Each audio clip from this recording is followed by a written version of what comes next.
Welcome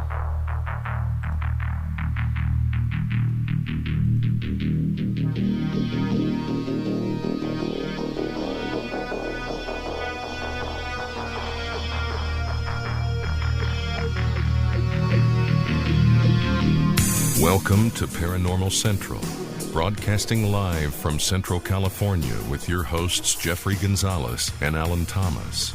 Broadcasting video worldwide at paranormalcentral.net and broadcasting audio on the Dark Matter Network at artbell.com. Are you ready to witness something that you cannot explain? I'm looking for you. You're looking for me. We have to decide what it will be.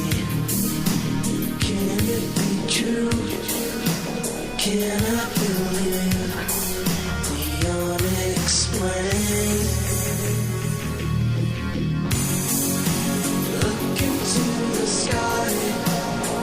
You realize you're not alone. Open your eyes. You can find the trails that control. Hello everyone, welcome back to another episode of Paranormal Central, coming to you live from Central California in a city actually called Fresno. Yes, that's what I said, Fresno. My name is Jeffrey Gonzalez. I am your host, and to my right, and which is to your left, my co-host Alan Thomas. Hi everyone. Thank you for showing up tonight on a Sunday afternoon, wherever you may be. I appreciate it, because without you, we have nothing. We have nada. We don't have a show. So I really, really appreciate you guys sticking around and watching us. And it's going to be 2 hours worth of killer stuff. Hopefully that you haven't seen or heard this stuff from anywhere. Hopefully we'll give you the best stuff. And that way you keep coming back every week. Because what we get here is really cool stuff, simple as that. So, all right, we were not here last week because we were on a expedition, and you guys have to understand that we're just not talk show hosts, we're actually investigators. So we are out there as much as we can, looking for the truth for you guys and bringing back some cool photos and cool videos and cool sounds that hopefully will get you that closer to making you a believer if you're not already. Tonight, we're going to let you hear some stuff that we captured last weekend. And we got something on video, too, that kind of blew us away. No, it's not a Sasquatch per se. But if you can say evidence, then I would say then we're getting that closer to what, obviously we all know we need a body. But little things like this is going to tell you and make you sit back and wonder, how did that get there? Where we're at, up in the mountains, middle of nowhere, what can possibly have done that? And that's what we're going to show you tonight. So, all right. We don't have Emerald tonight. No Emerald. Emerald is in Disneyland having some fun. Why she didn't take us, I will never know. Yep, I won't forgive her either. But she's with Mickey Mouse doing some stuff, and who cares, though. How I feel. Rats. She's having a Pluto sighting. So yeah, she's out there with her mom and her sister, and they're having a blast. So that's cool. Man, lucky. So there are people who love Disneyland. I mean, I was just talking to Helen that I know somebody who goes 10 to 20 times a year and takes their family. Going, really, guys? How many times can you see Mickey Mouse? I don't know. I guess you really have to be a fan. And like us, why do we do this? It's because we're a fan of what we do, paranormal, so that's why we keep doing it. And I guess if you're a fan of Mickey Mouse and Disneyland, well, then you're going to keep going because you're going to have fun. So, yeah, we do that to the mountains. I mean, we go up there nearly once a month. Hopefully now we're going to do, how much. What? You can't get in? Why can't you get in? Well, no, we're on. No, we're on down here. Yeah, we're fine. Test. No, we were on the test all this time. Hi It's guys, still we're back. It recorded over to the. Oh, that yeah, but that's kind of oops. So yeah, that's kind of a goofy move on my part. So all right, okay. So first of all, what we do is we like to give you the up-to-date reports of UFOs and Sasquatch within the past week. Last week we went on a Bigfoot expedition, and as you guys all know, Danny Valderrama is our go-to guy when it comes to Bigfoot, and he is a bigger Bigfoot geek than I've ever known. I think he's bigger than Ellen. Nah. Okay. All right. We'll have to put him in a ring someplace. I think like we're like right in there together. Are you? Yeah. Because if he doesn't find a link or a story, I'll find it. You know what I mean? Like we're like on that stuff. It's my favorite subject. And I notice, when I run into him, he's got a Bigfoot shirt on all the time too. It's cool. In fact, this weekend when we went out, I don't wear a Bigfoot shirt in our Bigfoot areas because I don't want to make Bigfoot jealous. Like, hey, that's my cousin. What are you doing with my cousin on my shirt? Right. Yeah, man. Have him come over there and go knock my, pinch my head off. So right now we're gonna call Danny, Mr. Danny Valderrama. So everybody stand by. We're gonna call Danny if he's not asleep. Yeah, you know what? I got a bunch of questions while you're doing that. I got a whole bunch of questions NASCAR about RSD and when I go Sasquatching, like how much can I do, right? I don't do much. You could ask Jeff.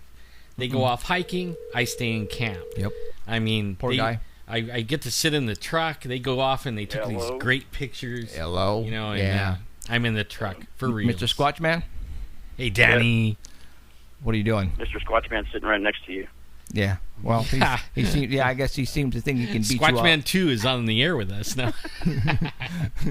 So yeah, like Alan was saying, for all those who don't know, he has RSD, and it's kind of a bummer because I know before he got RSD, he was a mountain guy and he was, just climbing all over the place, and now he can't do that. So when we go up squatching, he stays back at campsite, and he pretty much protects the ice chest and the campsite with a rifle. Yeah. So and mostly bears. Yeah. Really. So unfortunately, he can't go with us, and we do all the hiking, and that's just the way it goes. So but I tell him take lots of pictures and videos, and guess what? They do. Oh, yeah, we do. So, and we're gonna see some right now. So last week we went on a Bigfoot expedition. That's why we were not here on a live to do a live show for you guys last week. So it was the best of, and it was only played on the artbell.com website at Dark Matter. So last week we went on a Bigfoot expedition to the spot that we go to all the time. Why do we go here all the time? Mr. David Ragosa is the blame for this. Yeah, he's the main culprit. 2008, he took me to this spot, and I experienced something that I will never forget. And that was pretty much the start of my Bigfoot career in what I'm doing today. And after I was able to continue my trekking with David, that's where Alan came into play and David came into play, and we have all been to that same spot. And Danny, I'm sorry, Danny, and we have experienced a lot of stuff. So what you are going to listen to and watch tonight is because this is the spot we go to. They're there, no doubt about it. But before we get into that, we're going to let Danny go ahead and talk about some other stuff. What the heck is going on here? Okay, so Mr. Danny Valderrama sent me some pictures, and you can also view these pictures at artbell.com, and he has them on there as well. All right, Danny, we're going to go ahead and put up picture number 1, and go for it. You're on. Oh, did I just hang up on you? I sure did, didn't I? Hi, Danny. Can you hear me, Danny? Hey, Danny. I hit the wrong one. I am so sorry, dude. See, Emerald, you are so fired. Man. Oh she's probably sitting and dizzying out with her smartphone, listening to the whole thing, laughing like crazy. Okay, Emerald, man, you got us this time. Yep. Wow. Hi, Emerald. I hope you're having fun. Alan hung up on you. Man, you guys are having all kinds of problems. No, it's my thing. You got to understand, you guys who are watching, I got my mixer here. I got the the phone over here and this other mixer, and I got the computer. I'm doing the live stream. Oh my God! And I'm sitting here drinking coffee, talking to the webmaster Keith, and Keith right now is probably going. I got the webmaster. Yeah, Keith is probably going, dumbasses, dumbasses, dumbasses. All right. They got censored. All right, we got number one photo with a bunch of people standing in front of a log cabin. Where's this at, and what is going on here? This is going on the Discovery Channel tonight. Oh, what? The Russian Yeti show. Ooh. It's going to be on at 9 o'clock tonight until 11:10. Man, I a wanted story to cancel about my cable. 9 people that went into the woods in Russia in 1959. They went through a pass called Mountain of the Dead. It's now called Yaltslov Pass because of one of the hikers, named after one of the hikers that died up there. And I did some researching because you know how the Discovery Channel did that mermaid show, and it was total BS. See, and they had a little disclaimer at the beginning, so I went and made sure that this actually happened, and it did actually happen in 1959. Okay. There's plenty of proof. The Soviet military has a lot of records on it, and many of them are still classified today. That's the year I was born, 1959. Wow. So it was a long time ago. You were sure old. was, man. Was it back in horse carriages and stuff? Close, this was man. January 25th. Black and white TV. When they left.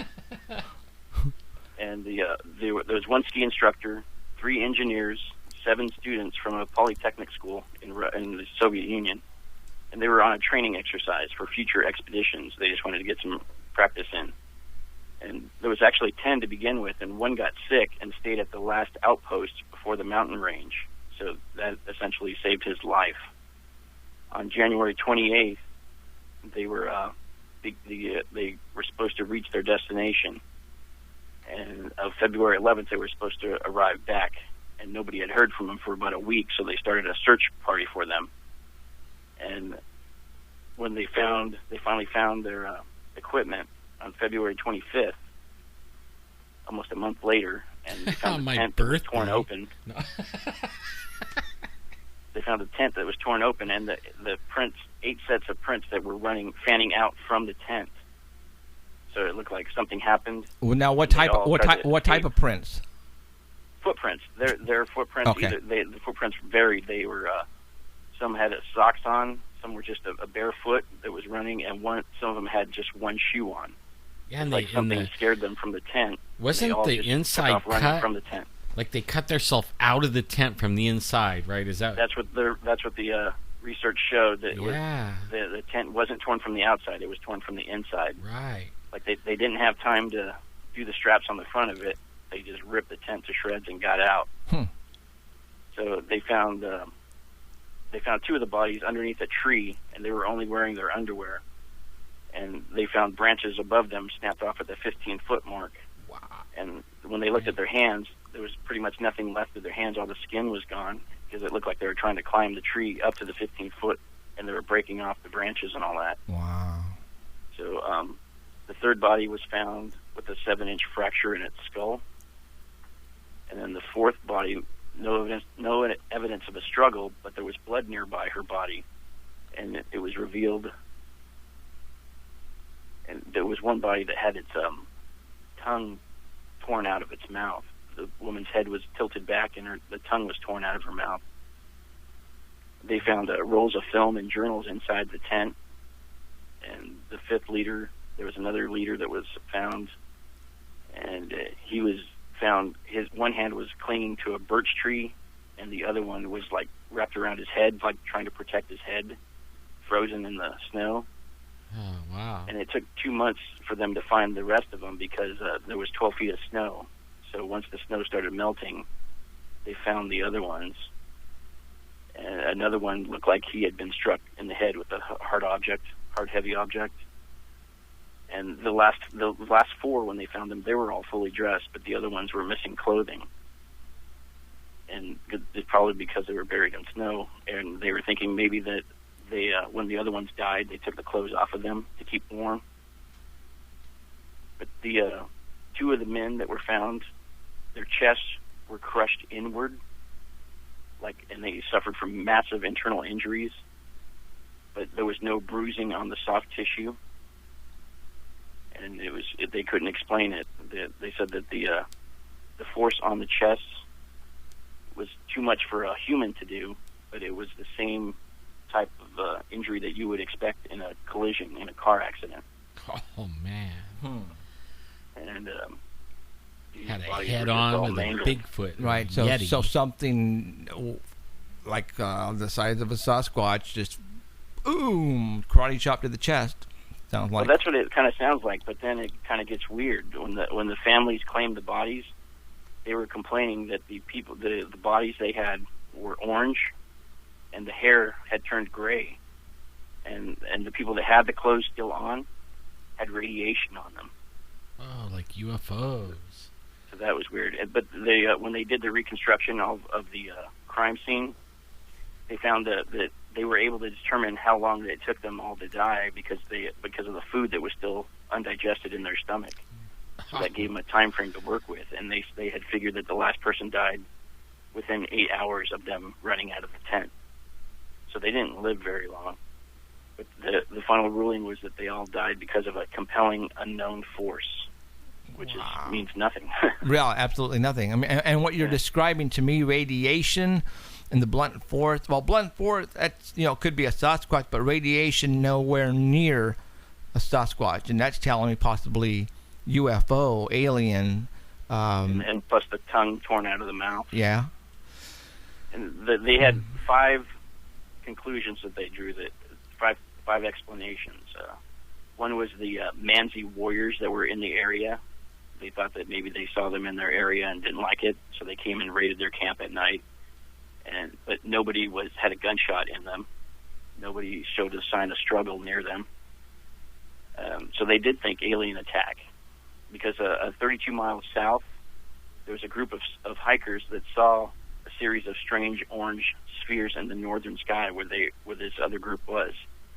And those orange lights were in the air for about another month and a half. They were getting reports. So the lead investigator says that he was ordered to close the case and classify all the findings as secret.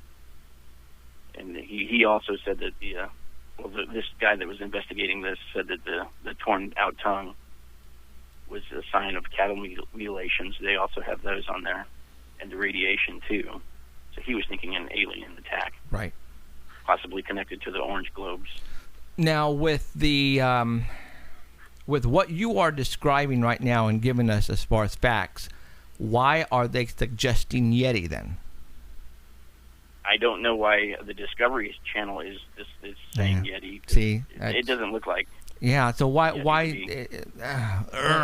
Yeah, but only a lot of times, Bigfoots and UFOs go together. So you know what I mean? Like maybe they made that. Maybe they're making that assumption. Yeah.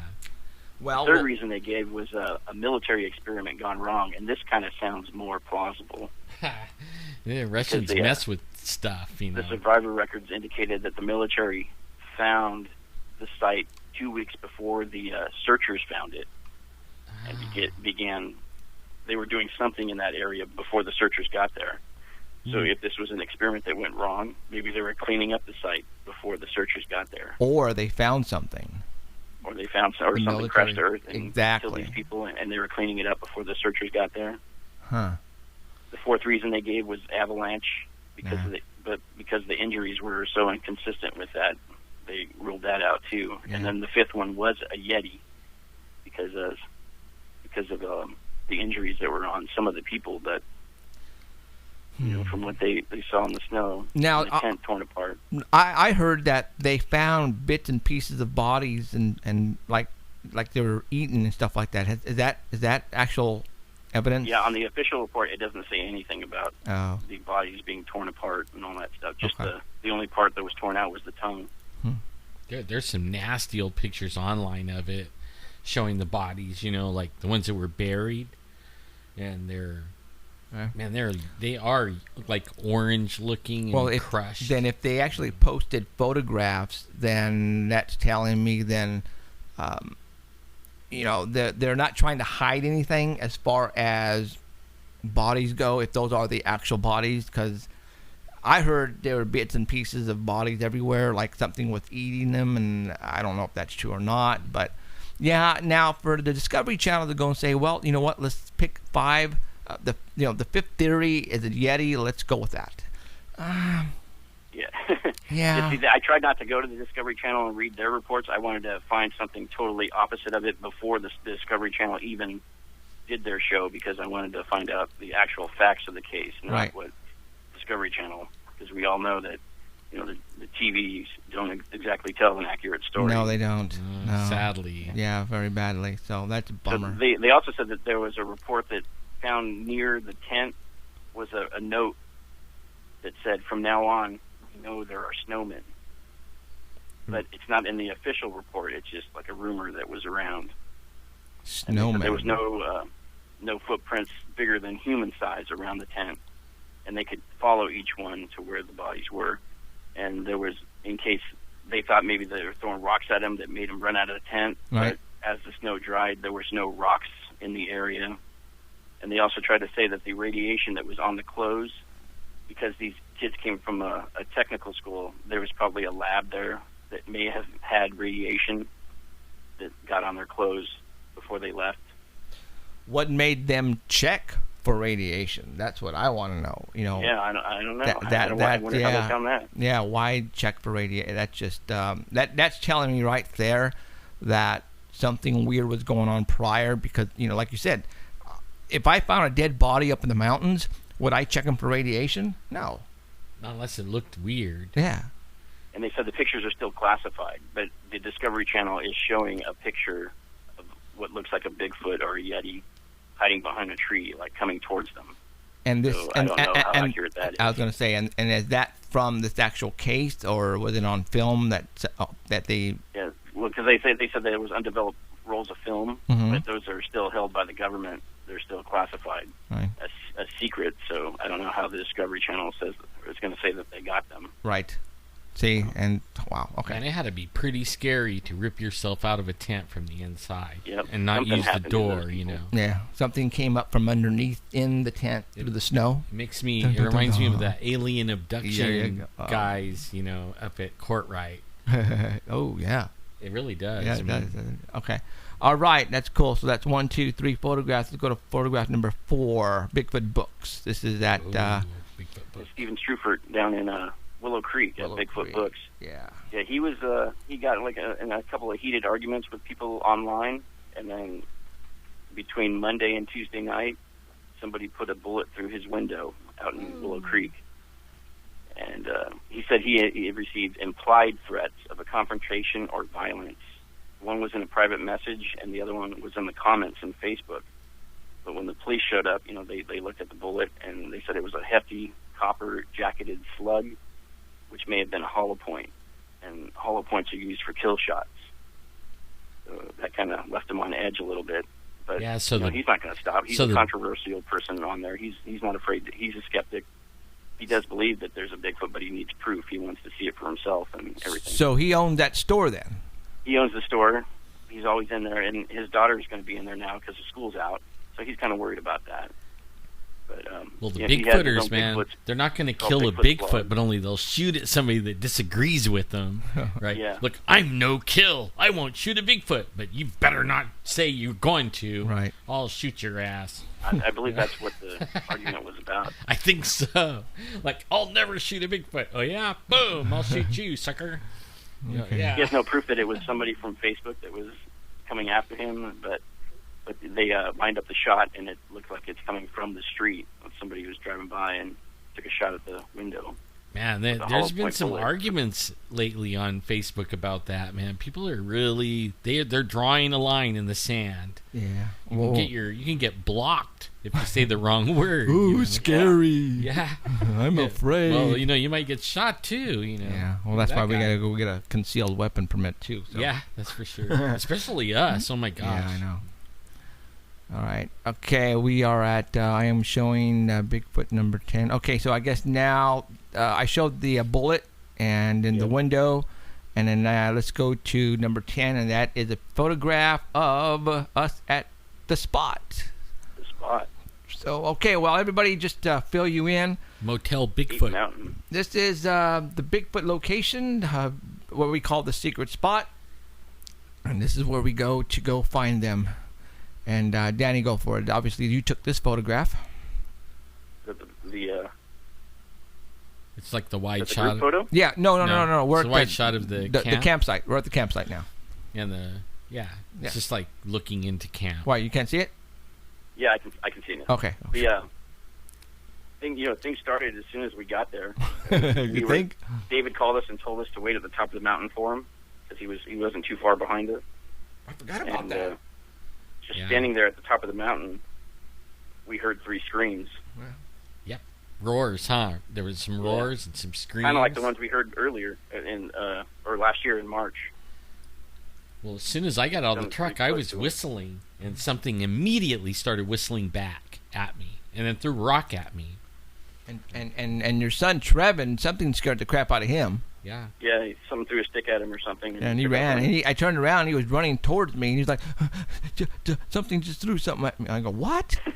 And you guys understand that we're at the top of the mountain at the entrance we have to drive about 3 miles in.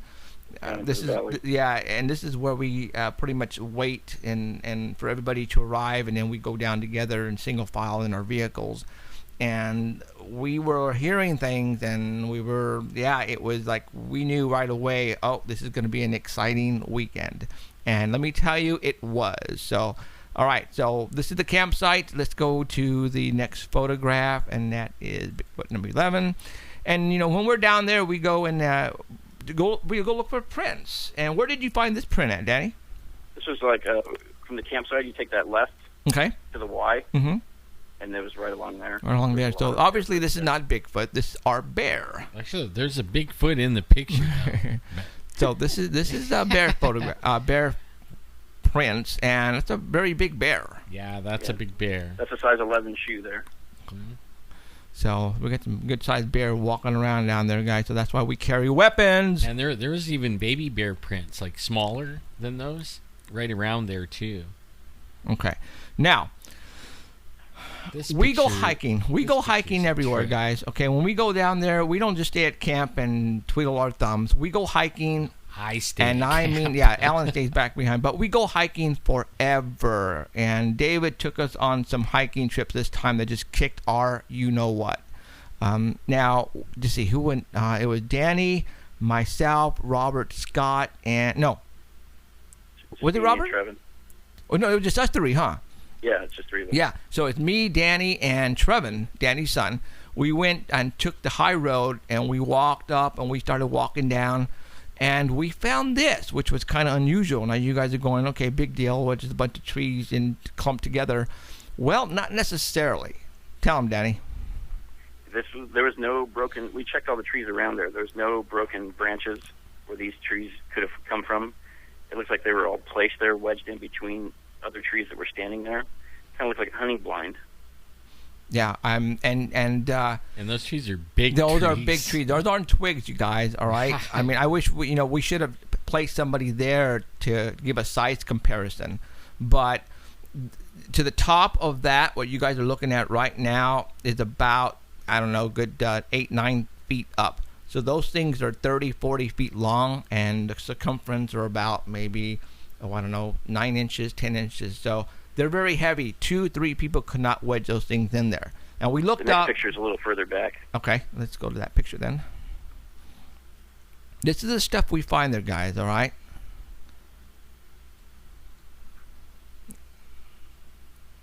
All right, so it's right there, obviously. After we saw this, then that's when I said, okay, unusual. We better start looking around, downward, look upward, look all over the place. And then I found something. I was telling Danny and Trevor, I go, they're saying these Bigfoots love to climb trees. We need to start looking up more often. And I was looking up, and I found this redwood tree. No, it was an oak tree or one of those type of trees. And I said, man, this is an awesome tree to climb. If I was a Bigfoot, this tree would be the ideal tree to climb. And as I was looking at the base and then looking all the way up, that's when I found something really interesting. And let me pull that up. Okay. Then I found this. We're looking at the next picture there. Danny, go for it. This was actually just north of that other picture you just showed. Right. It wasn't too far away. Mm-mm. So you could actually put one person in each position to let them know, hey, something's coming. What I want to do is, let's see, you took photographs. You could like Bigfoot could stand in those areas right there and watch the mountain, right? What I want to do is I want to show the first movie here. Okay. Okay. We're walking down, and we spotted there's the these trees. There is, and I'm hoping you guys can see inside it. a split tree. There is the clump of trees. And I'm going to pull it up here so you guys can take a look at it. There is no place where they broke off. See now in am this telling you video, right now, you'll be able to first see. debunking. Can you see the video, David? Danny? Where did they see how break it's off? wedged. How they're wedged in. When he goes Somebody around the side of it, you can see where they're wedged laid in. them. The See, tree. and I didn't get to go and straight see line. this, so I really pay attention when they bring them. See all those it's trees very all hard to wedged see. in there? All right. Like I said, they did That's not break not off from anywhere. Normal.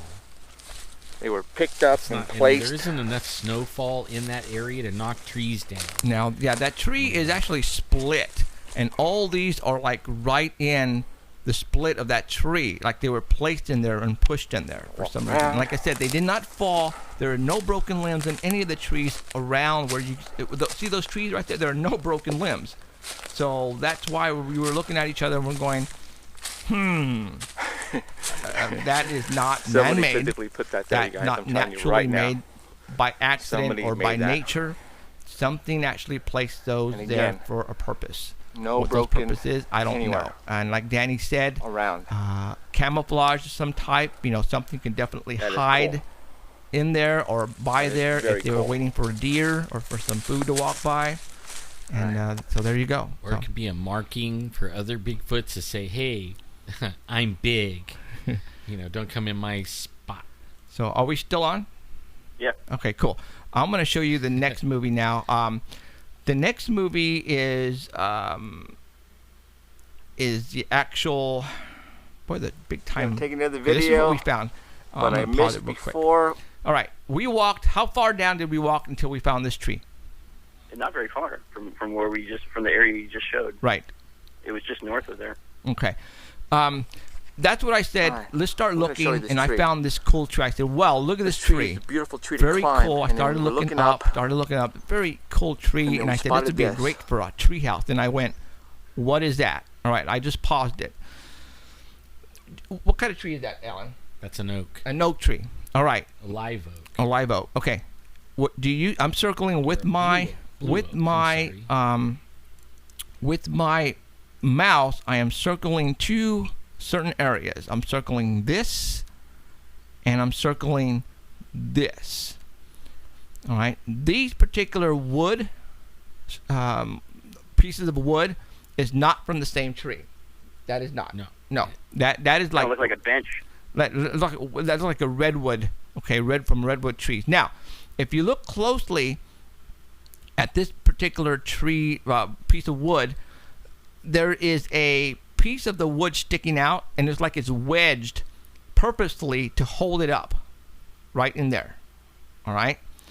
Now, this particular tree piece of wood was purposely stuck into the knot of this tree right here.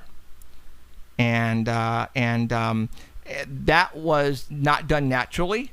Something climbed 80 feet up and took these pieces of wood up that high. I'm going to continue with the video. All right. You see that piece of wood? That's That's really stuck in the knot of that tree has knot got hole to be of that like tree. 200 years old. And then there's another piece Hey, of do you see log that, right guys? there. See that? That is not part of the tree. Was you placed guys. there. It did not fall You follow down me? because that's not the right That piece of is wood. Now look at how high that tree 10, is. 20, 30, now granted, 40, 50 I can feet up. climb trees with my gaffs. My You have belt to does look not up. fit around this. I would not climb that. I'm afraid of heights. Trevor, I will look at only me, Trevor, climb and stand in front of that 14 tree. feet or 10 feet and stop. Here's Trevin right now to give you a size measurement on This the is tree. the 20 feet, height. 20 feet, 25 feet up is the Tell you how first location tall where this you can tree is. actually grab. Going up. It was a huge, thick tree. And then It that was a piece very of large wood, tree. You're going to climb that. No. Somebody Now took it Robert up Scott and was there stuck it when we in went the back knot up of that to place the hole of that cameras. tree. the guy was like And that dumbfounded, right there, my dude. He's friends, like a is not solid supposed to be ghost. there. Because he was going, how in the hell did these things get up there? Yeah, because it looks like firewood. Like Yes, something grabbed some firewood and took it way up in the Exactly. tree. Firewood. Now, we went back to the location because I wanted to put some cameras around this tree. So I climbed and I gaffed up. And before I did that, Adrian Ramirez said, Jeff, come here. And I went over there, and he says, look, right above the tree or the piece of wood that's stuck in that wood knot. We're going to show you this He tree. said, look up there. And This tree I'm is going a to look, beautiful tree and to I'll show you climb, right. You know and what? I we're think it's looking in up. I already showed this video. Hold on. Look at the top one. You're going No, to take just another right here. video. Then he said, look, Jeff, what is I that? missed before was... Okay. So, you see this? Something stripped the bark. stripped the something bark. feet up. Okay. And right below that is where the piece of wood is stuck in the knot of that tree. It looked like someone was swinging on that and using See that that as a piece swinging of branch, all the bark what do has you been call it? peeled Just a off swing. like something's been And hanging monkey on a it. monkey swing. And then Exactly. right There was actually below 2 or that 3 places that had their wood is rubbed that off like piece of that. wood Mhm. stuck Yeah, in the like knot right in the tree there. there. All up See right high. there? Right And there.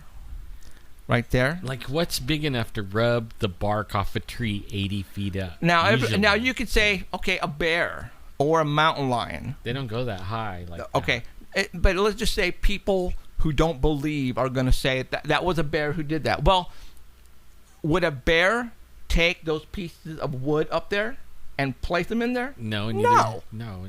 Can a bear physically do that? No. No, because they require all 4 of its paws to grab and climb. Or it's going to carry it in its teeth. Okay, but those are way too big for a bear. But why would a bear carry a piece of wood like that? Okay, no, that didn't Neither happen. would a mountain lion. Same thing That goes right there, that piece with a mountain lion. Okay. In fact, they don't Like even it's care actually- about pieces of wood. put between those 2 now, branches okay, to be did held up. I don't See know, that? let's say a hunter happened to be walking by and say, look, that's a cool tree. I'm going to throw a piece of wood all the way up there and get it stuck up there. Do you think I can do it? Do you think somebody's going to really try that, guys? In the middle of frickin' nowhere? No. All right? No, but only the actual rub marks Uh-huh. that you see right there. It's really caught my That takes a attention, though. long They- time to do.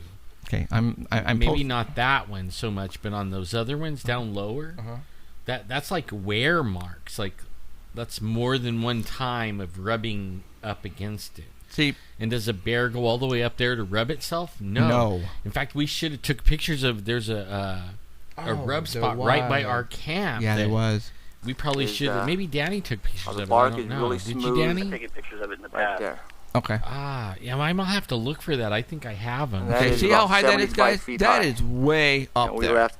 So what we did is we got some food.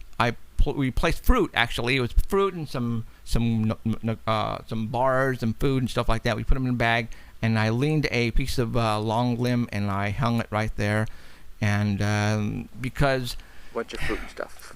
that something climbed the tree and placed those up there. We're thinking. What do you think? Juveniles, Danny? Yeah, I think that's what was around the camp too. Yeah, I think there were some juveniles running around. Now, we took this Saturday Saturday morning.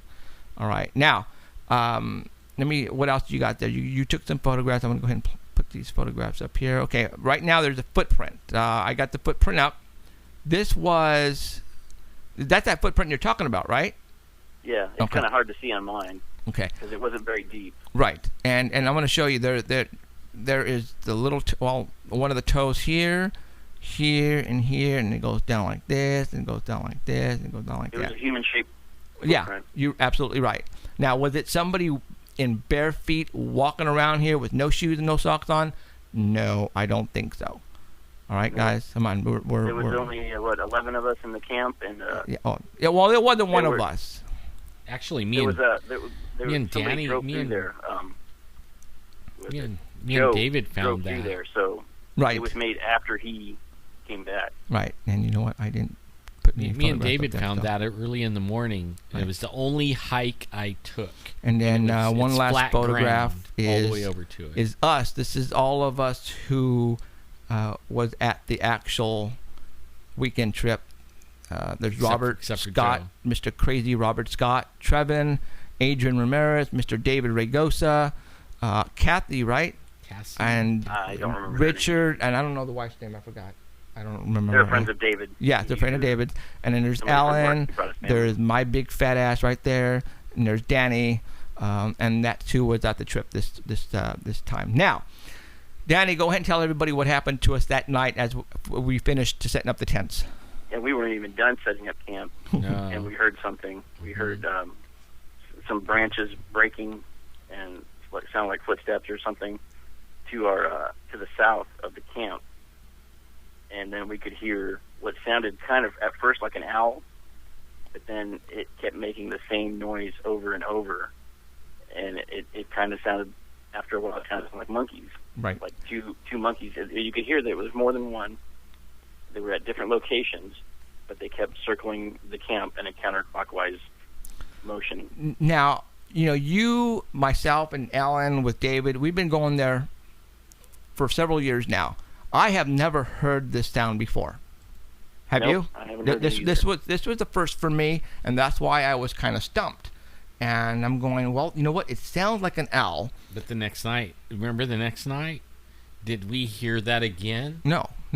But let's talk about that night, though. Danny and you guys were like at the road, and you were at the road too. Did you guys? You guys said you guys heard something running down, or was the tree breaking, or what? What did you guys hear? They heard something running down the hill. Okay. And then I heard the branches breaking.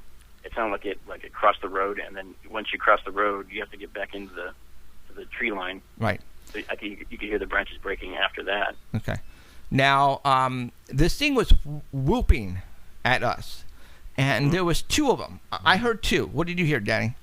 I heard two. I could definitely hear it from two different locations. Right. One was like they were both moving in the same direction, counterclockwise, but they weren't together. There was like one leading the other one. Right. Now, this thing was, I don't want to say whooping, but we did record it, guys. So what I'm going to do is I'm going to let you guys hear it right now for the first time. Danny, that day, luckily he had a Verizon phone and it works up there. So when he recorded it, he put it on Facebook. And then at that point in time, several people decided to do their own investigation and research on the sound. We had Rick, we had Mickey. They both started doing research. Mickey came back and said it sounded like monkeys whooping or monkeys yelling. Rick, on the other hand, found some video that it resembled a barred owl. And I've never heard of a barred owl, how it sounds, so I didn't know. And then after we got back to, back home, I pulled it up on YouTube and I heard what the barred owl sounds like. And I'm going, yeah, it sounds like that in a way. But there was two of them, one at a distance, and there was one that was really close. Now, Alan and I were talking right now before we went on, and I think you were sitting right next to me when we were like on the west side of the tents, and the sound was north of us at that time. You remember when Robert Scott was at not too far away, maybe about 30 feet, and we saw him because he had a cell phone that was lit it up, right? Mm-hmm. Okay. And then that whooping started getting really loud. Okay, it was really loud. And I mean really loud. So right now, guys, I'm going to go ahead and play what I recorded. Going, like, Robert was over there, and I'm like, what in the world is that idiot doing over there, right? Like 50 yards over there. Yeah. Yeah, then it started moving to him, and Robert wasn't quite the idiot I thought, because he got really quickly back to us. Yeah, and he didn't say anything, but he got really loud. And at that point in time, I'm going, is that an owl? But it was loud, guys. Okay, I'm going to let you guys hear it. Sometimes it had an owl sound. Yeah, so this is what Alan was thinking, that there was an owl. Well, go ahead, explain your theory. Wait. See, Bigfoots make the sounds of an owl. If you go online, or actually all wooded animals, I mean, they can make the sound perfectly just like the animals that they live around. But only they're always hunting. Every animal in the woods is hunting, always. Because they got to eat. They're hungry. And Bigfoots come out at night and hunt. Okay? Well, there was an owl, but it sounded like it was way off. and sounded ticked off, like, and it wouldn't come in close. There was one owl that stayed way over there, right? Mm-hmm. And it was following the big something owl that we thought was an owl, but it was too loud for an owl. Right, way too loud. And I think that the Bigfoot was actually trying to get the nest of that owl. Eggs and maybe babies, protein, And so what you're thinking is it was ticked off that we were there because it was trying to get food. We came in and we built a camp right when it was ready to get in this owl nest. And, he started surrounding it, like going around us. Right. And trying to scare us away, basically. Right. Okay. Almost worked on some people. Yeah. Okay, I'm going to go ahead and hit start, guys. Here we go. And I'm going to turn off the volume so you guys can hear it. And then I'm going to tell you what is the sound that we are listening to that's not us. That's not us. No.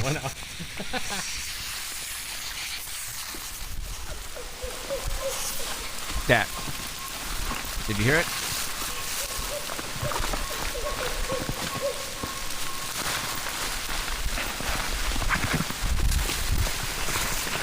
That's me making all the noise in this tent. Okay, I'm going to pause it. Hold on. Okay, Rick just said on chat that barred owls are not, they don't go to Sierras for some reason. That's what Rick just said because Cheryl just texted me right now. So they're not. So they're not even in the area where we were at. That's what Rick is saying. Okay, wow, I'm gonna. You know what? What? I listened to a bunch of barred owls recordings when we got home. Right. And they all start off sounding like that, but then they all change. I mean, on none of the recordings did it sound like that. Exactly what we got. There was always a different variation. They got higher and lower. Right. They did exactly the same thing for an hour, for like a half an hour to 45 minutes while they circled the camp. Okay. All right. I'm going to continue. It never on. changed. Okay. Here we go.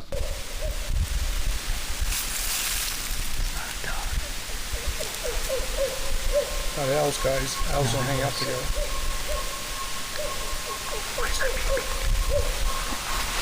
You guys hear that? You hear the beeping? Huh? You hear the beeping? Here's one. Guys, keep all the lights off. It stopped. Good luck. It stopped. In the beginning, there's like beep, beep, beep. There it is. Remember the bird? Oh, I don't know. I think the bird was. Okay. I think the bird was also ticked off that the Bigfoot was around. Yeah, there was a bird there that sounded like a car alarm. Yeah, and usually birds get ticked off whenever there's something trying to get to the nest area, and that bird was going off, the owl was going off, and you could hear that way in the distance. But the big one, and that's true too, because when we walk into an area, it's all quiet. Yeah. But then as soon as we start walking in, all the birds in the area let everybody know that we're there. Yeah. They start yelling. Okay, I'm going to play another one. Hold on here. This is the longer version. Here we go.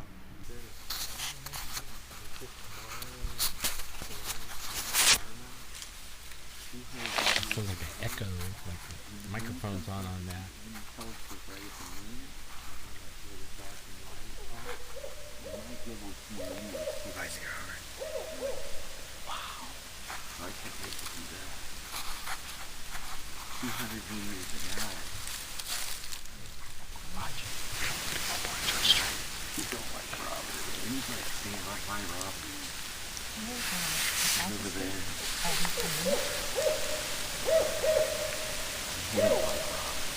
See, you hear that in the back? That's what we're listening to. That's not one of us doing that, guys. You want to do some hoops? Yeah, go for it. Okay, now David, one of the girls there, we're gonna have her do some whooping sounds, and that's what she's gonna do. No, have the girl do it. Try it. Try it like this. Go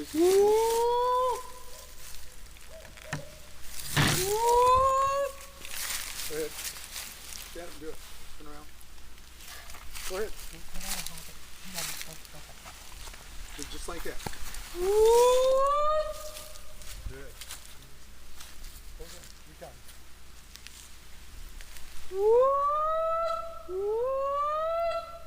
That's the girl doing it. that right there is what we've been listening to for an hour. Again. 3 times. A little slower. That's a girl. That's a girl. One more. That's a girl.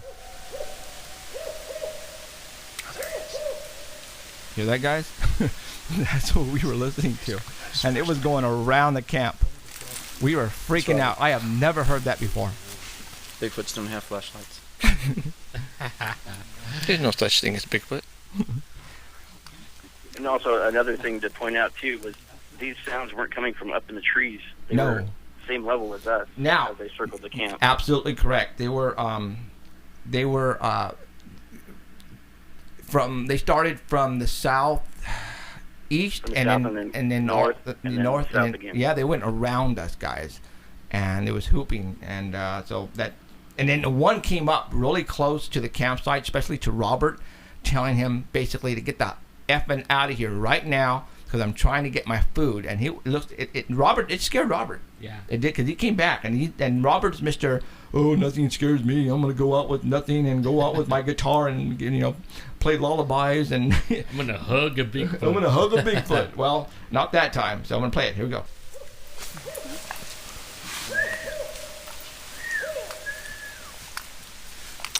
I don't know. I've never heard that sound before.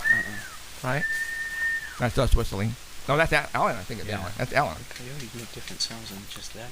Yeah. I was trying to make him make a different It's more of a sound. human sound. But you said you heard him over there running, right? Yeah. That's us. Wow. Yeah. That's a girl.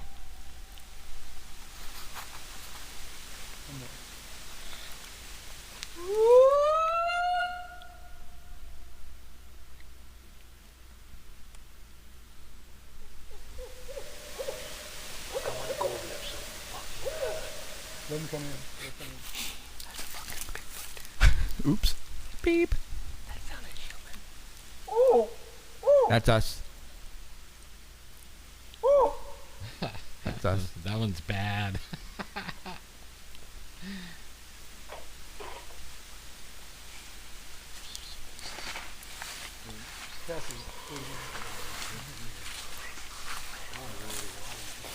Did you hear that? Whoa, stop right there. Sound like a roar. Did you guys hear that? I heard a roar. Oh, shit. All right, let me go back. Oh, crap. Okay, hold on.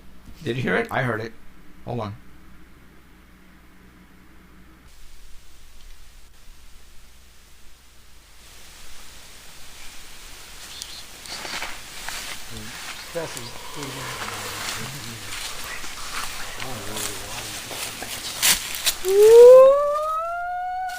I didn't remember hearing that. I don't either.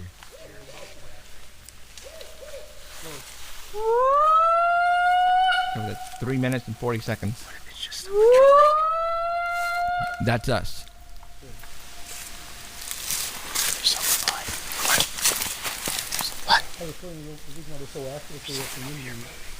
I can't hear you. There's something over here moving.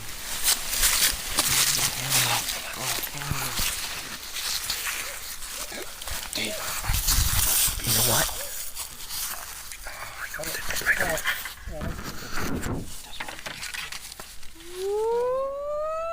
That's us.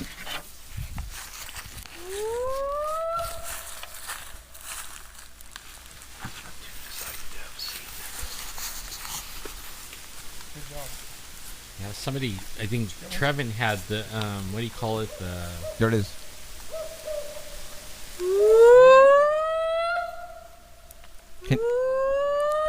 Can you guys out there distinguish what's us and what's not us?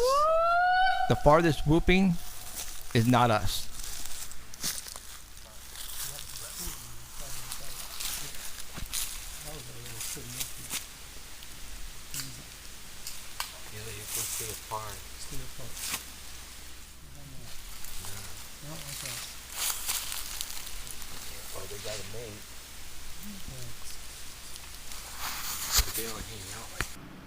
Okay, that's it. I'm gonna go back to 3 and that roar. No, here it is.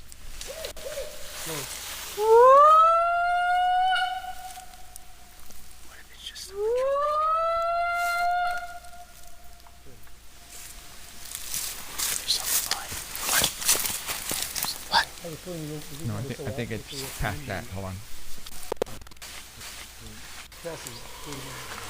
There it is. Was that me breathing? Did it sound like me?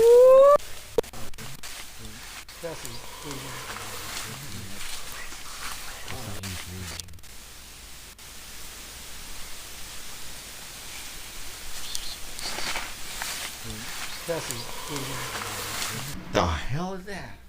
I don't know. That Okay. is. All right, you guys, everyone, right now, I'm going to wait a couple seconds. Go and get earphones right now. And the only way you hear this the proper way is to get earphones. Everybody who's listening right now, get your earphones out. Go find earphones, and I'm going to play this back. It sounds like a roar. I was holding this. I don't breathe that way. Well, it would have been happening all along if that was you breathing. So I we would have heard you going. No, that's another thing to point out is that there was no lights on. We were in complete total darkness. black. Absolutely correct. You and I both had the night vision monoculars, and we were scanning the woods with those, and we never saw a bird fly. We never saw anything that was making this noise in the woods. Right. It was. I've never heard. Again, us three have never heard that sound at that location ever before.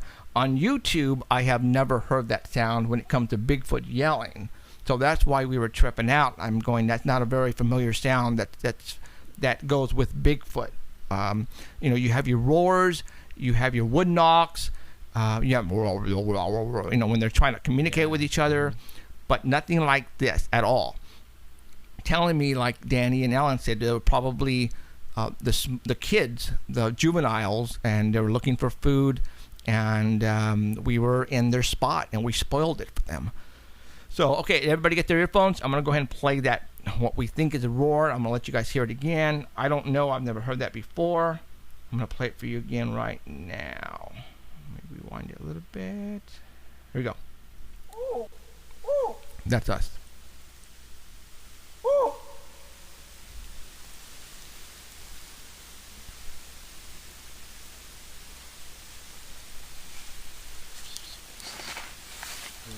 I don't know. Okay, I'm going to stop it. Let's go back to the first whooping sound really quick. I wonder if it was like Robert talking about the roars. Maybe. I know he was blown away. Yeah, Robert was. How many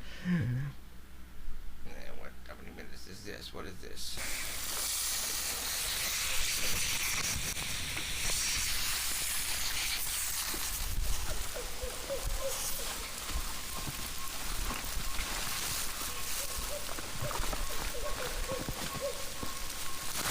I heard that other bird in there.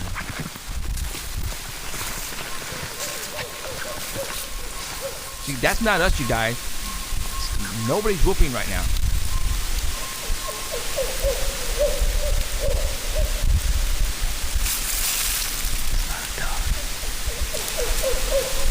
Not owls, guys. Owls don't hang out together.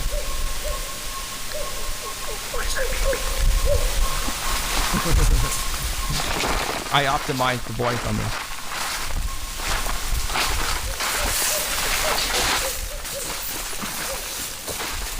Guys, keep all the lights on. They're dark. Okay. Let's turn lights on. See, you guys is as good as I don't know. You had me like trying to still finish setting up the camp. Everybody's recording and you're all this. That was me. I'm like, man, I'm gonna make my bed. What I'm gonna do right now is I'm gonna go on YouTube and I'm gonna look for monkeys in the jungles. Cause then, well, did you hear David in there? Now, David is a principal at a school. He has a master's degree in biology science, and he said, if in that recording, if it was an owl, owls don't hang out together. That was the first thing he said on there.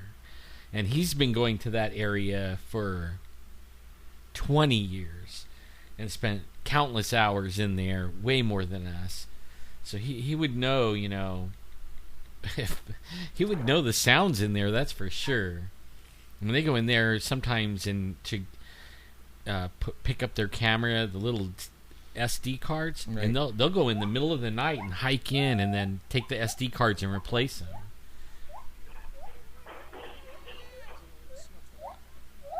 No.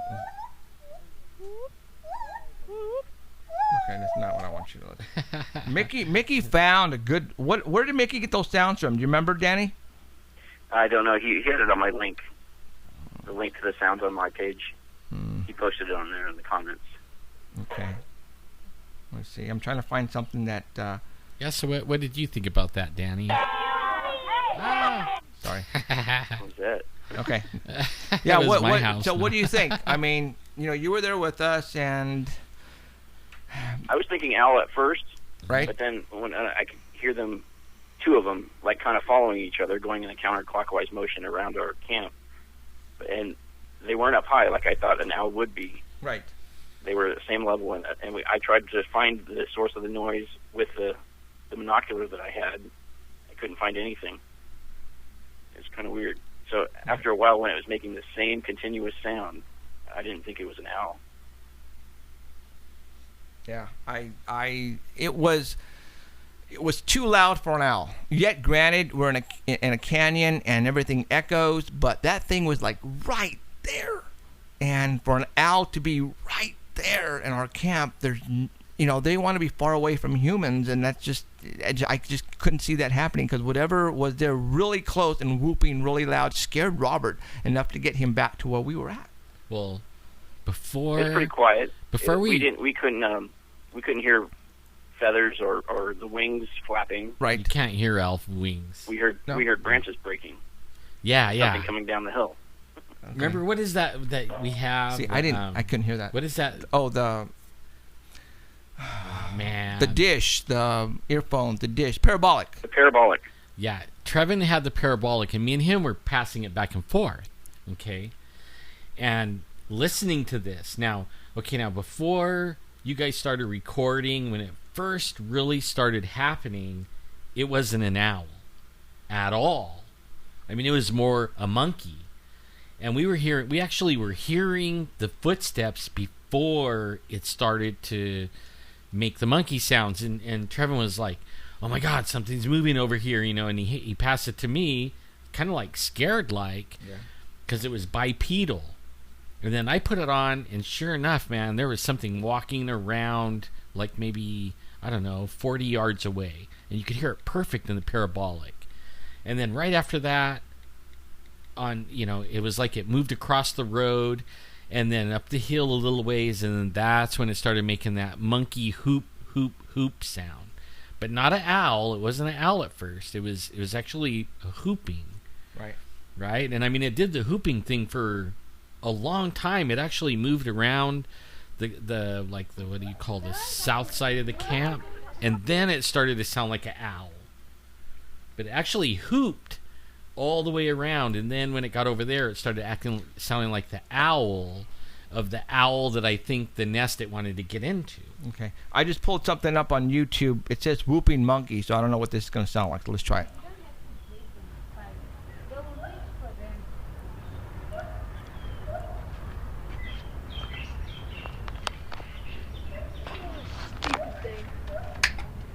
It's close.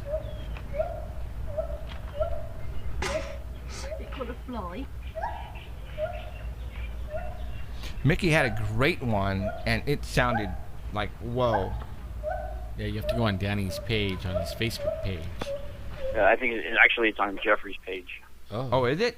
And it's probably way in the hell down there. I won't be able to find it. Well, it was on the same day, right? Yeah, it was on the same day. Okay, well, then I'll have to scroll down quite a bit in order to find it. Let me see if I can find it, guys.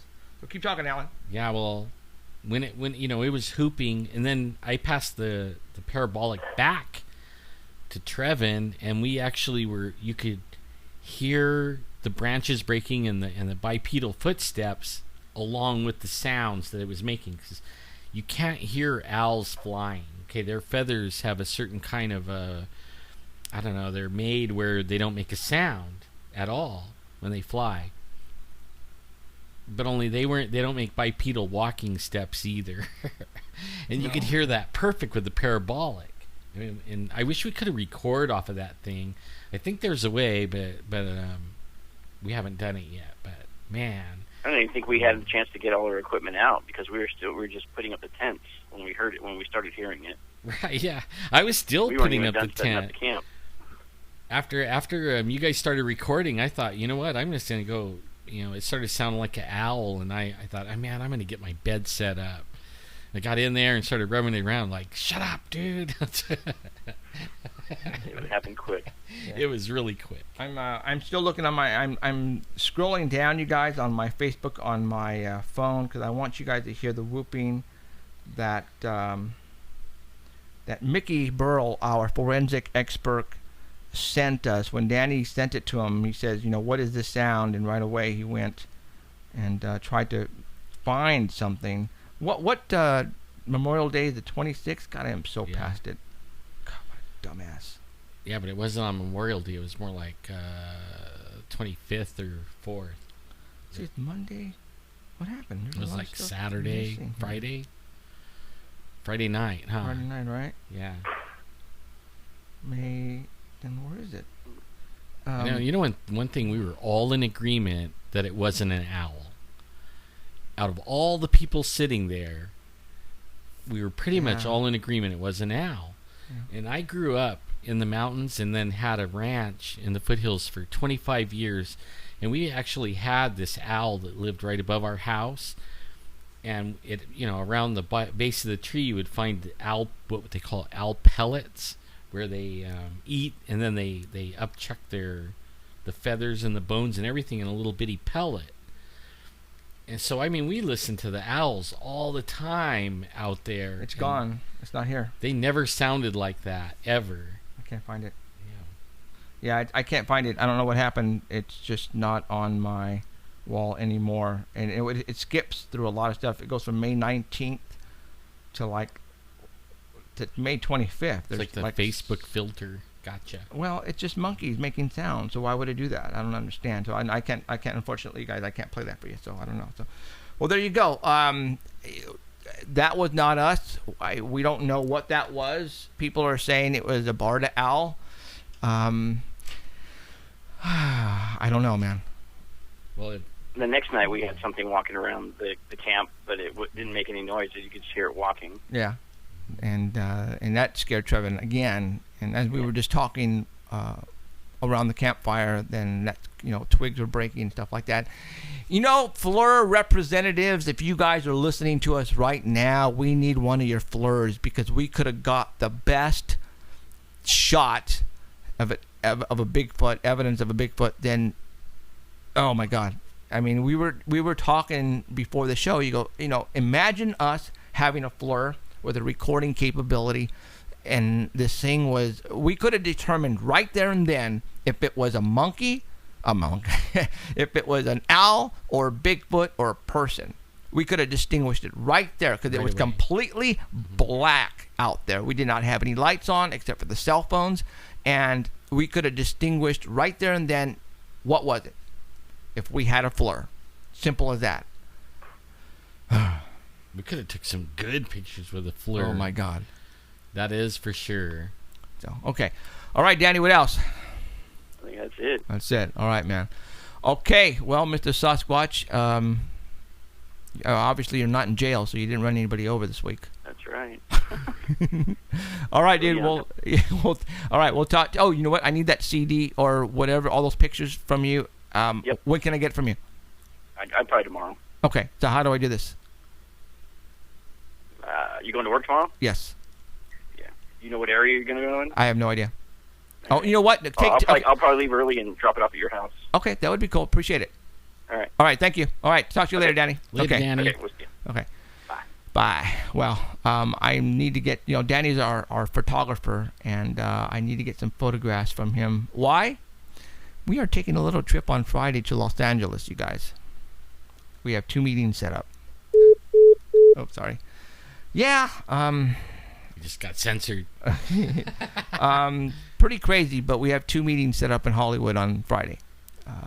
Crazy. Yeah. I don't know what to think yet. Let's just say out of 4 of the major networks, we have meetings with 2 of them. Now, we're not expecting anything to happen.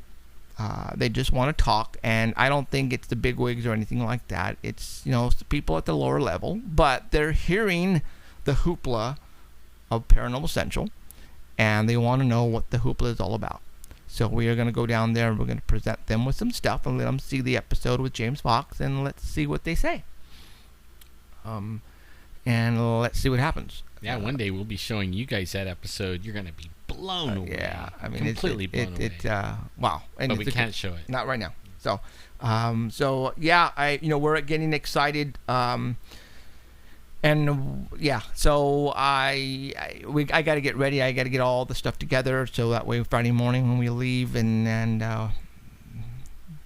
we'll by next Sunday we'll let you know what happened, if anything happened. I don't expect anything to happen, but I'm hoping that they're going to get excited on what they see. Like, I don't expect a contract, right? But I expect another meeting scheduled. Yes. For a contract. Look. That's what I expect. At your post from the trip in the comment. It's in a comment. No wonder you didn't see it. In the comment. Oh, that's okay. Well, that makes sense. Is it this one? Not there. I know one thing. When we go in that Bigfoot area, like we said, we barely pulled in. We parked at the top of the hill. I started whistling, and immediately something started whistling back, just like what I whistle. And after about my 5th whistle, something threw something at me. Okay, now, if anybody knows anything about the mountains and what lives in the mountains, the only thing that could throw things are humans. And there was no humans. Whatever it was could throw something. So the only other thing that throws things and is known for throwing things is Bigfoot. Right after it threw something at me, it like bounced on the ground and then hit a tree. See, I don't see it any place here. And then I kind of moved close to everybody. I'm like, oh, it's throwing things, and I quit whistling too. And then it started screaming. Trevin went off to, use the little boys' room. And next thing we know, he's running at us saying something's moving and threw something at him. And that was like the beginning. We just barely pulled up. And that was the beginning of our Bigfoot research thing. Every time we go there, we hear screaming, roaring, hooping. It's always really good. We have recordings of it even. Okay, Trevin, Danny's son, just sent me the link. Good job, Trevin. Okay, I'm going to play it for you. Right on, Trev. Okay, so here we go. Now we should have Trev on talking about what happened to him. I mean, he heard some stuff. Oh, boy. Okay, here he goes.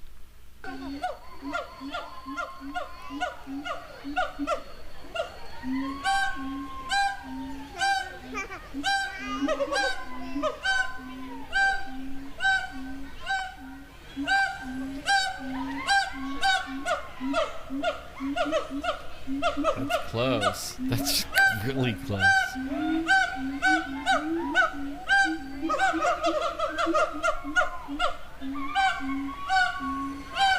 Okay, these are monkeys at a zoo, or large monkeys, I should say.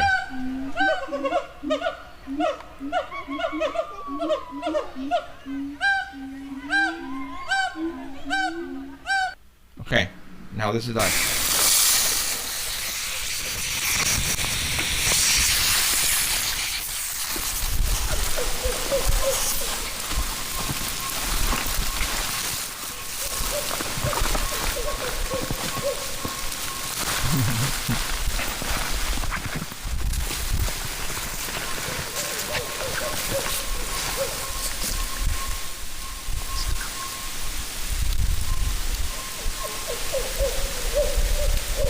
Wow. I think I'm going to leave it right there. That was cool. It's close, huh? That was a close. close Yeah, sound. it was. Those are monkeys, guys. Large monkeys at a zoo swinging around. Yeah, I don't know. I wish I would have saw something. It didn't sound like an owl to me. No. It didn't. No, we have a lot of evidence. So, like, on there is the actual roars when we were walking in that one day. Right. And you guys have to understand, it's like, we go here for a reason. Yeah. You know, we were talking about, before we came on, 2 weeks ago, I get Kathy Strain, right? It's when we pretty much came out of the closet and said, we need a body. And I'm not afraid or embarrassed to say, if I had the opportunity, I would probably take one down. I mean, any scientist out there would tell you the same. It's all about science. A photograph, a video ain't going to cut it anymore. DNA would, but you have to get somebody who's reliable, who's trustworthy, and who's not going to take that and run with it and say, no, I'm sorry, you got nothing. Yeah, even DNA wouldn't do it. I mean, the scientists want something to cut up. Yeah. You know what I mean? They want to like slice its brain up and look at it, and I mean, DNA won't cut. I mean, for a little while it'll suffice them, but all it'll do is send the heat for the body more. Right. You bring in a body, that'll be the last body taken, because science then will be no more killing them. They're real. Right. You know what I mean? I mean, that'll be it. That'll be it. You kill one and you're going to go to prison. Right. There will be on the endangered species. That's right. Not unless you are up in the mountains and one attacks you. Then, self-defense comes into play. But the reason why I brought this up is because after we talked to Kathy Strain and said pretty much out in the open for everyone to hear, we need a body, Kathy Strain said at that point in time when she was in, Tennessee, Oklahoma, she almost had a shot. She would have taken it. Well, if I have a shot, I'm going to take it myself. And I'm going to bring one home. Now, am I going to make it public for everybody to know about it at that point in time? Am I going to come running down here, get on the air and say, woo, we got a body. No way. Because I can tell you right now, the government is monitoring everyone. And if they knew we had a body, they would be up there in a heartbeat surrounding us with military helicopters, black SUVs, white vans, and they would confiscate the body. They already have bodies. They have bodies, guys. Come on. They're not sharing them with us or science. If you guys think the government doesn't know that there's a Bigfoot out there, then you are just gone. That's true. All right? I'm sorry to say, but you are in another world, and you are not in the real world. All right? We have confirmation from people who are in the government who have told us the government knows everything. And yes, about Bigfoot and UFOs and all this teleportation, the secret NASA space. You guys really need to open up your eyes, because I'm sorry, but there's so much out there that you guys don't know. We know a lot of stuff. They tell you in the movies and the TVs. Yes, I mean, they're trying to little by little tell you what's going on out there. You guys just need to read between the lines. We need a body, and we already have a plan when that happens. That we have to take and make it into play, because we are not going to make it public the same day we shoot one, because I guarantee you it's going to be gone. So if we don't disappear. Yeah, we don't. Yeah. So trust me, they are out there. There is so much evidence to prove we need a body. Now, that night we were at the spot. I had my 30-06. Everybody was packing 44s. Everybody. I had my 30-06. I had it in my hand. If we had a FLIR, and if we were pointing at the object, and all of a sudden we see this huge, broad-shouldered thing standing, whooping at us, and it's about 30 feet away, 20 feet away, I'm going to take a shot. Close. I'm a good shot, you guys. I've been shooting guns like Alan has been, hunting all his life. I'm pretty damn good with the rifle. All right, I would have taken it down. And how is we would have probably lit it up, realizing There it is, the floor. There's this 10-foot object right there behind that second tree. I would have had 3 guys with spotlights. You guys ready? 1, 2, 3. I'm pointing my, light it up. Boom, boom. I would have brought it down, right between the eyes, or as Adrian said, right here in the throat. And I would have just kept on offloading on it. We need a body. All right. It's too bad we didn't have a FLIR, because that would have told us if it was an owl, or if it was a coyote, or if it was a person. No, it was not a person. So it was only 2 obvious answers: an owl or Bigfoot. Simple as that. There was some people, in fact, at 3 o'clock in the morning. Okay, I mean, it's like 3 o'clock in the morning. Way down there's a camp, like, I don't know, 4 or 5 miles down. Okay. And all of a sudden, at 3 o'clock in the morning, these dogs start barking, and this guy starts shooting. At 12:30, like, it was wildly. like 12:30 or something like that, right? Yeah, I early. mean, it was like early in the morning. Yeah.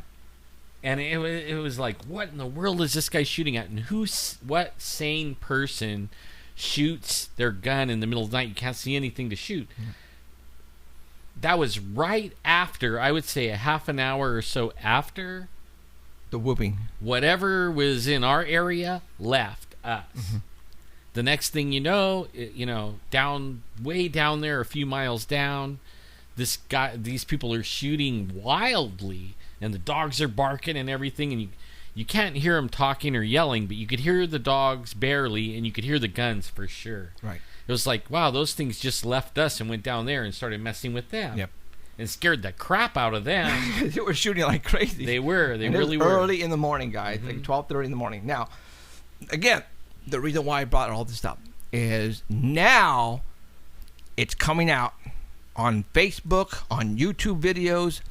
There are people who have been probably in the Bigfoot, looking for Bigfoot longer than we have. Oh, yeah. Way longer than we have. We're talking 30 years, 40 years, 20 years. From the time I was born. Yeah. There are people now saying, you know what? We need a body. There's this one person, I don't remember his name. He says, I've invested hundreds of thousands of dollars to get the best picture, to get the best video. I'm tired of it. We can't do it. We need to shoot one. And now I'm hearing that everywhere. And I want to say it's because someone had to come out and publicly say, we need a body. And I think we did it here 2 weeks ago or 3 weeks ago with Kathy Strain, because everybody was quiet before that. If you said you were going to go out and shoot and kill a Bigfoot, oh my God, you would have got slammed on Facebook or blogs. They would have let you freaking have it. But you know what? Not anymore. People have come to their senses and finally realized, you know what? We need a body. But you know what, too? I mean, I hate to say this, but the first person who shoots a Bigfoot and brings it down safely without having it confiscated and does it the right way, or get tore up by the other Bigfoot that's going to rush you soon as you shoot the other one. You have to play smart. You have to shoot smart. Excuse me. Because there'll be like a family of them. You shoot one, all those are going to come at you now. Right. The first person who shoots a Bigfoot and is able to show it to the world, that person will be the most famous person in the world. Yeah. He'll be hated and loved all at the same time. Yeah.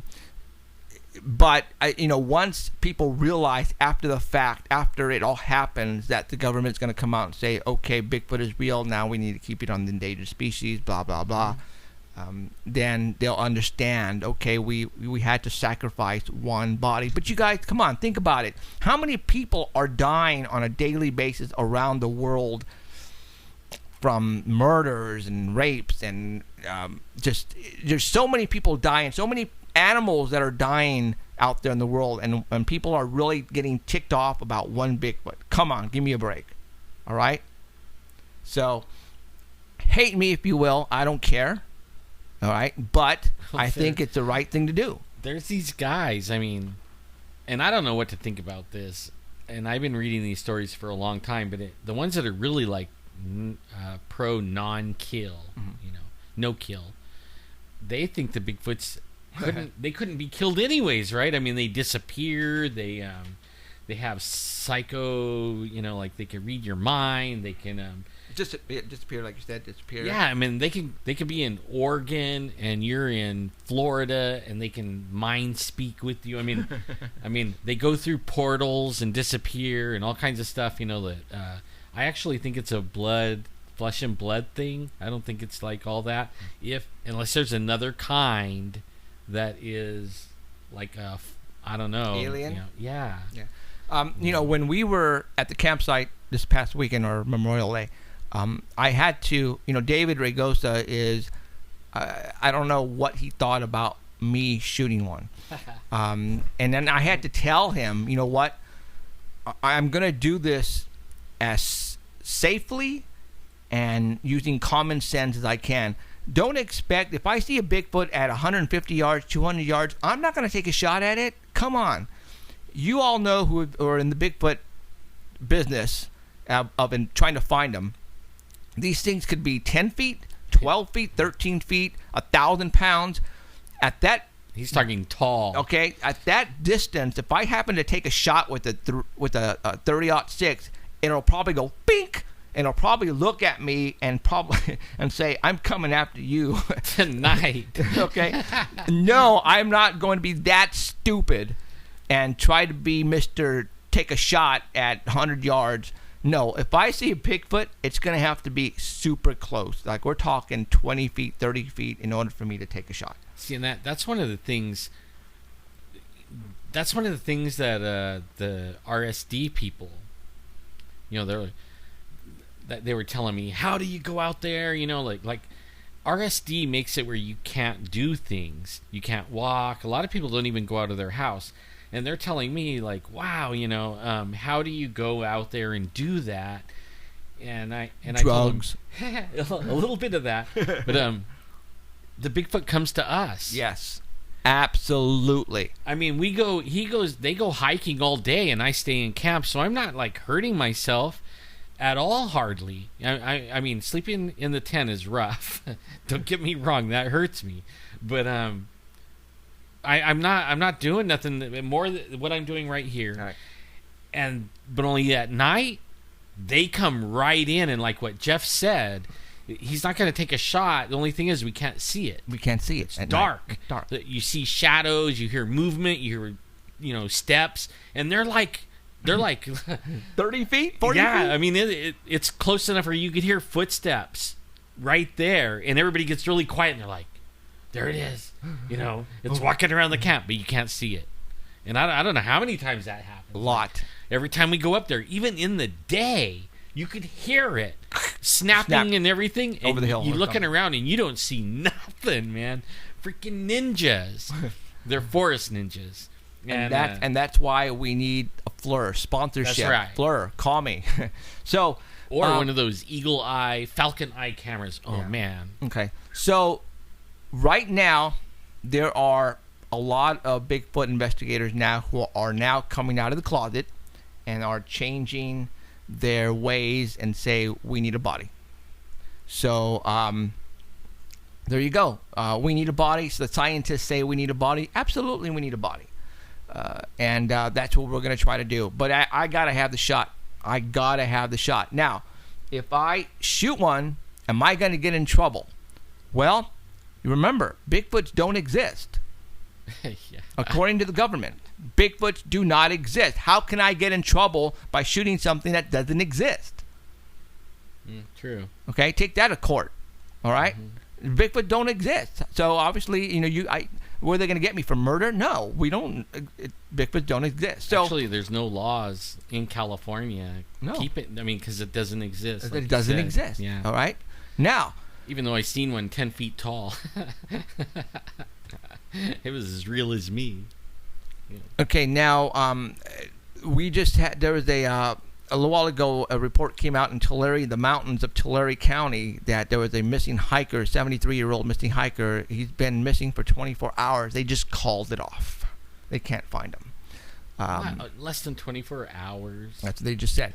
Now, a lot of people around here have been talking. Now, we only have 11 minutes, so have been talking about why in the hell is the government seizing all of this acres and acres in the Sierra National Forest, and they're going to basically cut it off for nobody can go up hiking and driving around, and we're talking millions and millions of acres. You know what? I was reading, we're not alone. What do you mean? They're doing it in Kentucky, they're doing it in Arkansas, Oklahoma, Texas. They're taking blocks of land and cutting it off. Those states that you just said are Bigfoot states. Yeah. But only that, they're everywhere. They're cutting the land off. They're not letting people in. Those are Bigfoot states, you guys, and that's what I was trying to get at. Ray Appleton, a big-time radio DJ down here who does talk radio, he's freaking out because he has no idea why they want to confiscate and close off. It's because of a certain frog or a lizard or something like that. It's because there's not that many left. I'm going, who gives a damn about those things? And he's even saying the same thing. I don't get it. Why are they doing that? He doesn't get it. Well, if he would listen to Missing 411 David Pilates and figure out that there are so many people going missing in this area where they want to block off, then you can put 2 and 2 together and figure it out. But people don't understand. Bigfoot doesn't exist. This doesn't make sense. And you guys have to, again, read between the lines. Why are the government... And go on right now, Google, the BLM that they're trying to, confiscate all this land.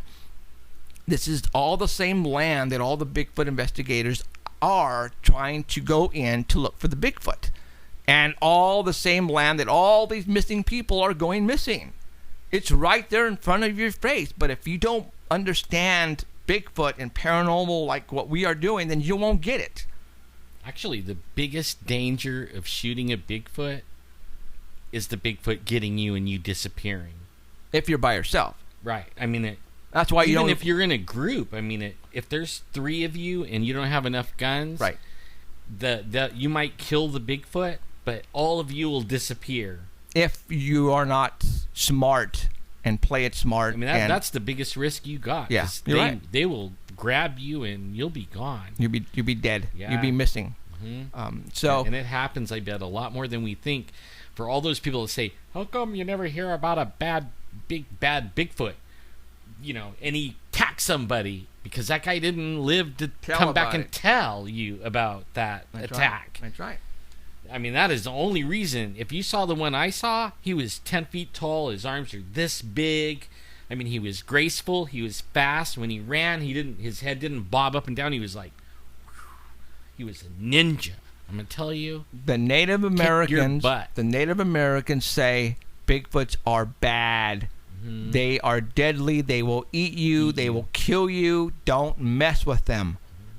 And it's back in the history books for years and years and years. And Alan was saying that it's just not around here. All the Native Americans, even Kathy Strange said, all the Native Americans throughout the United States of America all had the same stories of the Bigfoots. And, they were here before them. And they know exactly what they are and what they do, and they're bad. You know what cracks me up? Okay, this is the opinion of the white people. All the Bigfoots are good. Let's go hug them, like Robert says, right? Okay, now, this is the Native American people. All the Bigfoots are bad. Only 1 or 2 are good. You know what I'm saying? Like, it's opposite of what we think. Right. The Native Americans say some of them, a few, are good. All the rest, bad.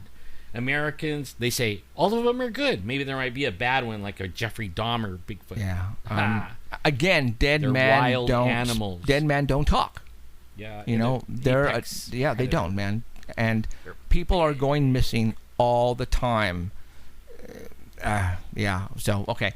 Well, we got like 6 minutes. 6 minutes. So and he said to stay on. No, 4 minutes. We have 4 minutes. Okay. So there you go. Where do we stand on Bigfoot? Now you know.